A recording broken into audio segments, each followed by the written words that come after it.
2023 October 7-ന് Hamas ഇസ്രയേലിൽ ആക്രമണം അഴിച്ചുവിട്ടതിന് ശേഷം ഇസ്രയേലിൻ്റെ ആഭ്യന്തര നയത്തിൽ തന്നെ വ്യത്യാസം വരുത്തിയിട്ടുണ്ട് എന്നാണ് ഇസ്രയേലി മാധ്യമങ്ങൾ പോലും റിപ്പോർട്ട് ചെയ്യുന്നത്.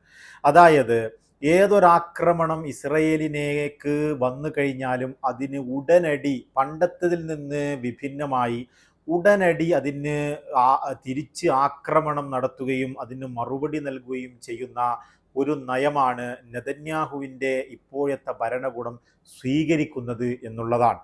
ആ നിലക്ക് നോക്കുകയാണെങ്കിൽ നമുക്കറിയാം, ഇസ്രയേൽ പ്രധാനമന്ത്രി ബെഞ്ചമിൻ നെതന്യാഹു തന്നെ പറയുന്നത്, ഹമാസിൻ്റെ നേതാക്കൾ ലോകത്ത് എവിടെ ഓടി ഒളിച്ചു കഴിഞ്ഞാലും അവരെയൊക്കെ തേടിപ്പിടിച്ചുകൊണ്ട് ആക്രമണം നടത്തി കൊന്നുകളയും എന്നുള്ള ഒരു വലിയ ഭീഷണിയോടുകൂടെയാണ് നെതന്യാഹുവിൻ്റെ മന്ത്രിസഭയും നെതന്യാഹുവും മുന്നോട്ട് പോയിക്കൊണ്ടിരിക്കുന്നത്. അതിൻ്റെ ഭാഗമായാണ് നമുക്കറിയാം ഇസ്മായിൽ ഹനിയയെ ഇറാനിൽ വെച്ചും അതുപോലെ തന്നെ ഇപ്പോൾ ദോഹയിലേക്ക് അന്യായമായി ഒരു ആക്രമണം നടത്തിയതും അതിൻ്റെ ഭാഗമാണ് എന്ന് വിവരിക്കുകയാണ് നെതന്യാഹു. അപ്പോൾ അങ്ങനെ നോക്കുമ്പോൾ ഹമാസിൻ്റെ ഓഫീസുകളെയൊക്കെ ആക്രമിച്ച് തകർക്കുമെന്നും ഹമാസിന് ഒരിടത്തും ഇരിപ്പിടം കൊടുക്കില്ലെന്നും അവരെ ജീവിക്കുവാൻ അനുവദിക്കുകയില്ലെന്നും പറയുമ്പോൾ നമുക്കറിയാം, ഹമാസിൻ്റെ ഓഫീസ് ഖത്തറിലുള്ളതുപോലെ തന്നെ തുർക്കിയിലും ഹമാസിൻ്റെ ഓഫീസ് സ്ഥിതി ചെയ്യുന്നുണ്ട്. അത്തരത്തിൽ അമേരിക്കൻ ഒരു കൂട്ടുകെട്ടു രാജ്യമായ സമാധാനത്തിന് വേണ്ടി എല്ലാ മുൻകൈകളും എടുക്കുന്ന ഇസ്രയേലിൻ്റെയും ഹമാസിൻ്റെയും നടുവിൽ മധ്യവർത്തിയായി പ്രവർത്തിക്കുന്ന ഖത്തറിനെ പോലും ഇത്തരത്തിൽ ആക്രമിക്കാമെങ്കിൽ എന്തുകൊണ്ട് അടുത്തത് ഇസ്രയേൽ തുർക്കിയെ ആക്രമിക്കാൻ മുതിരുകയും ചെയ്തു കഴിഞ്ഞാൽ ചിന്തിക്കാനാവില്ല.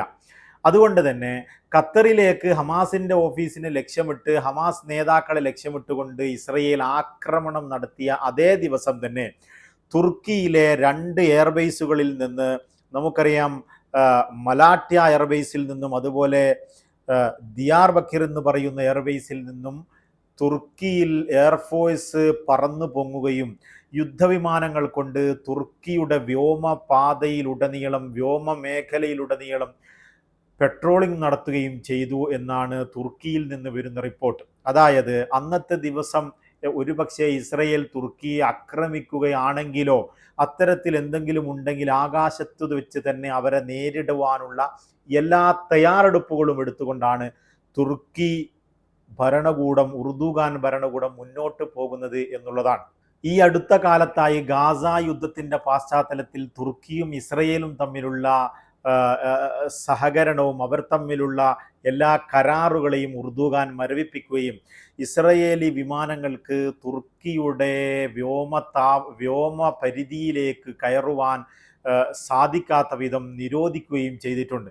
അപ്പോൾ അത്തരത്തിൽ തുർക്കിയും ഇസ്രയേലും തമ്മിലുള്ള ബിസിനസ് കരാറുകളും അതുപോലെ തുർക്കിയും ഇസ്രയേലും തമ്മിലുള്ള പല കരാറുകളും റദ്ദ് ചെയ്യുകയും തുർക്കിയും ഇസ്രയേലും തമ്മിലുള്ള ബന്ധങ്ങൾ വഷളാകുകയും ചെയ്ത ഈ ഒരു സാഹചര്യത്തിൽ ഇസ്രയേൽ എന്തുകൊണ്ട് തുർക്കിയെക്കുറിച്ച് സംസാരിക്കുന്നില്ല? ഞങ്ങൾ ഖത്തറിനെ വീണ്ടും ആക്രമിക്കുമെന്ന് പറയുമ്പോഴും തുർക്കിയെ എങ്ങാനും ആക്രമിക്കുമെന്ന് പറയുകയും തുർക്കിയെ ആക്രമിക്കാൻ മുതിരുകയും ചെയ്തു കഴിഞ്ഞാൽ നമുക്കറിയാം, കാര്യങ്ങൾ ഖത്തറിനെ ആക്രമിച്ചതുപോലെയോ അല്ലെങ്കിൽ ഇറാനെ ആക്രമിച്ചതുപോലെയോ അല്ലെങ്കിൽ വേറെ ലെബനാനിനെയോ ഗാസയെയോ ആക്രമിച്ചതുപോലെ ആയിരിക്കില്ല കാര്യങ്ങൾ. ഇറാനെ ആക്രമിച്ചിട്ട് കൃത്യമായ മറുപടി അതിന് കിട്ടിയിട്ടുണ്ട് എന്നുള്ളത് നമുക്കറിയാമെങ്കിൽ പോലും തുർക്കിയെ എങ്ങാനും ആക്രമിക്കുകയാണെങ്കിൽ ഒരുപക്ഷെ ഇറാനെ ആക്രമിച്ചതുപോലെ ആയിരിക്കില്ല.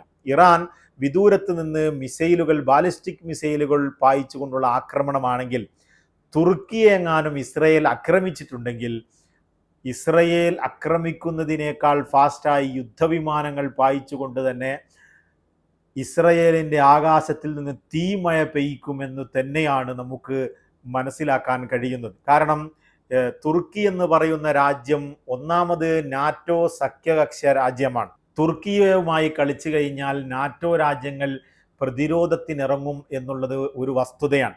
ഇനി അത് നമുക്ക് മാറ്റിവെച്ച് കഴിഞ്ഞാൽ തുർക്കി ആഭ്യന്തരമായി തന്നെ ഒരു വലിയ സൈനിക ശക്തിയാണ് എന്നുള്ളതാണ്.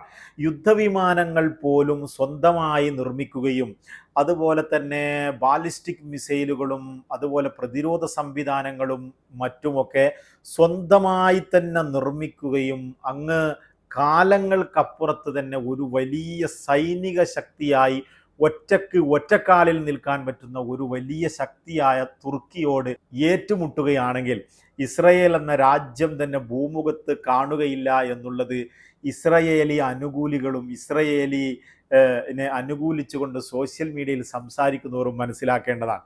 അതായത് ഹമാസിന്റെ ഓഫീസുള്ള ഇടങ്ങളൊക്കെ ഇസ്രയേൽ ആക്രമിക്കുമെങ്കിൽ എന്തുകൊണ്ട് തുർക്കിയെക്കുറിച്ച് നെതന്യാഹു ഒന്നും സംസാരിക്കുന്നില്ല എന്ന് ചോദിച്ചു കഴിഞ്ഞാൽ, നെതന്യാഹുവിന് നന്നായി അറിയാം, തുർക്കിയെ കൊള്ള കളിച്ചു കഴിഞ്ഞാൽ, തുർക്കിയിലുള്ള ഹമാസ് ഓഫീസിനെ ആക്രമിച്ചു കഴിഞ്ഞാൽ അത് പിന്നെ അമേരിക്കയുടെ അപ്രൂവലിന് വേണ്ടി കാത്തു നിൽക്കുകയോ മറ്റോ അവർ ചെയ്യില്ല. ഉടനടി തന്നെ മണിക്കൂറുകൾ കൊണ്ട് ഇസ്രയേലിന്റെ മണ്ണിൽ തീമഴ പെയ്യിക്കുവാൻ അവർക്ക് കഴിയും. ഇത് ജീവൻ പോകുന്ന കേസാണെന്ന് അറിയാവുന്ന നെതന്യാഹു അതിന് മുതിരുകയില്ല, അതിനെക്കുറിച്ച് സംസാരിക്കുന്നുമില്ല. എന്തുകൊണ്ട് സംസാരിക്കുന്നില്ല എന്ന് ചോദിച്ചാൽ ഇത് തന്നെയാണ് കാരണമെന്ന് നമുക്ക് മനസ്സിലാക്കാവുന്നതാണ്. ഈ വിഷയത്തെക്കുറിച്ച് ഒരു തുർക്കിഷ് അനലിസ്റ്റ് സംസാരിക്കുമ്പോൾ തുർക്കിഷ് അനലിസ്റ്റ് പറയുന്നത്, ഞങ്ങളെ വ്യോമ അതിർത്തി എങ്ങാനും ഇസ്രയേലിന്റെ യുദ്ധവിമാനങ്ങൾ കടക്കുകയാണെങ്കിൽ ചരിത്രത്തിൽ നിന്ന് നമുക്ക് മനസ്സിലാക്കാവുന്നതാണ്, കോൾഡ് വാർ സമയത്ത് ആദ്യമായി റഷ്യൻ ജെറ്റ് വെടിവെച്ചിട്ട ഒരു രാജ്യമാണ് ഞങ്ങൾക്ക് അത്തരത്തിലുള്ള ഒരു ഹിസ്റ്ററിയാണുള്ളത്. അതുകൊണ്ട് തന്നെ ഇപ്പോൾ ഇസ്രയേൽ എങ്ങാനും ഞങ്ങളുടെ വ്യോമാതിർത്തി കടക്കുകയാണെങ്കിൽ ആദ്യമായി F-35 എന്ന യുദ്ധവിമാനം അടിച്ചിടുന്ന രാജ്യമായി ഞങ്ങൾ മാറും. അത് ഇസ്രയേൽ കാത്തിരുന്നു കൊള്ളട്ടെ എന്നാണ് ഒരു ചർച്ചയ്ക്കിടെ തുർക്കിഷ് അനലിസ്റ്റ് സംസാരിക്കുകയുണ്ടായത്. അത്തരത്തിൽ അവർ സ്വന്തമായി നിർമ്മിച്ച വ്യോമ പ്രതിരോധ സംവിധാനങ്ങളും സ്വന്തമായി നിർമ്മിച്ച യുദ്ധക്കോപ്പുകളും അടങ്ങുന്ന ഒരു വലിയ സൈനിക വ്യൂഹമാണ് തുർക്കി എന്ന് പറയുന്നത്. അതുകൊണ്ട് തുർക്കിയെക്കുറിച്ച് സംസാരിക്കാൻ നെതന്യാഹു ഭയപ്പെടും, നെതന്യാഹു കളിക്കാൻ ഭയപ്പെടും എന്ന കാര്യത്തിൽ യാതൊരു സംശയവുമില്ല.